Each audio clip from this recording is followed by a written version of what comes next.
Multistrada V4, on la connaît déjà, on l'a essayé dans l'émission, vous savez tout le bien que je pense de cette moto.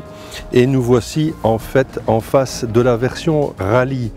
Alors quelles sont les évolutions et quelles sont les révolutions? En fait, principalement en termes de gabarit, on est passé à l'étape au-dessus, puisqu'en fait on est là maintenant avec un réservoir de 30 litres entièrement en aluminium brossé, il est vraiment magnifique. On retrouve toutes les qualités du V4 évidemment avec les 170 chevaux. On embarque une masse qui fait aux alentours de 250 kg bien frappé une fois les pleins faits. Mais cette moto reste un couteau suisse, on va l'appeler comme ça, un véritable couteau suisse où le plaisir est présent à tous les étages. C'est, je crois, une des meilleures motos de tourisme du marché. Tant le moteur est agréable et souple, le V4 peut se montrer rageur, extrêmement puissant, voire violent, mais aussi souple et docile quand on en a envie. Une multitude, et quand je dis une multitude, je pèse mes mots, une multitude de réglages et de configurations sont possibles de faire sur cette machine en fonction des mappings et en fonction des modes de conduite choisis entre le mode urbain jusqu'au mode enduro.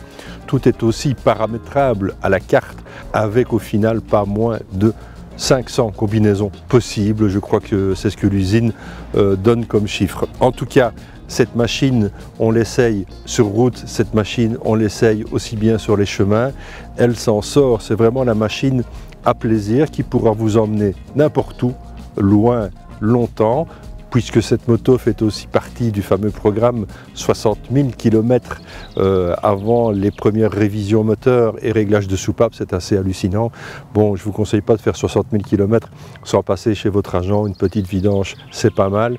Et bon, je crois que certains motards sont loin de faire, comme moi d'ailleurs, 60 000 km par an en moto. Ceci dit, la position de conduite est parfaite avec une selle réglable pour le conducteur, une selle bien décalée et haute pour le passager qui permet en fait d'avoir la possibilité pour le passager d'avoir une vue un peu dégagée puisqu'il va surplomber le pilote. La moto est prééquipée ici pour recevoir les valises. On est avec une position debout qui est pas mal du tout, avec finalement des pontées de guidon qui sont relativement hauts. Très bonne lisibilité du tableau de bord, même si beaucoup d'informations s'y retrouvent, mais l'essentiel est visible et de grande taille, ce qui permet même sans lunettes de s'y retrouver aisément. Les changements de mode se font pendant qu'on roule de façon tout à fait intuitive, avec toujours le même système chez Ducati. Une fois qu'on a choisi, on coupe les gaz pour valider la commande. On retrouve évidemment aussi les indicateurs d'angle mort auxquels, vous savez, je tiens particulièrement parce que ça fait vraiment partie de la sécurité active sur la moto. On a un pare-brise réglable en plusieurs positions. On a des ouïes ici qui servent de déflecteurs, qui vous protègent bien aussi en cas d'intempérie. On a les protège-mains.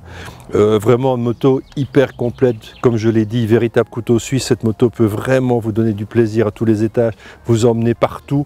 Au quotidien, métro, boulot, dodo, mais pas le métro, ça sera métro, moto, dodo. Et puis en vacances, vous prendrez votre pied dès que vous verrez un petit chemin qui vous tente, eh bien n'hésitez pas, allez-y. Il est un fait qu'en off-road, cette machine réclame un peu de circonspection parce que bon, ça fait quand même 240 kg, 250 kg et donc dans les petits chemins, il faut faire attention. Mais sincèrement, la machine est bien équilibrée, elle s'en sort bien. Le mode enduro permet de désactiver l'ABS sur l'arrière, ce qui permet de faire des blocages de roues arrière et de plus ou moins mettre la moto un peu comme on le sent. En accélération, dès qu'il y a un peu de patinage, la moto laisse faire jusqu'à un certain moment et là l'électronique vient couper pour ne pas se laisser embarquer. On peut évidemment tout enlever et alors on se retrouve avec une machine assez violente, il faut bien le dire. Même sur la route, quand on la met en mode sport, ça pousse vraiment très fort. Le V4 qui a toutes ses promesses et les 170 chevaux sont bien là. Donc voilà, une des machines majeures du moment, une des machines du top 5, je dirais pour moi, qui existe sur le marché actuellement en termes de plaisir, en termes de qualité, en termes de look.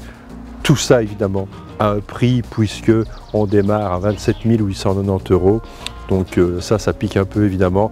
Mais bon, c'est le prix de la qualité, c'est le prix du plaisir, c'est le prix de l'excellence. Parce qu'il faut bien dire que cette Ducati Multistrada Rally V4 est vraiment excellente.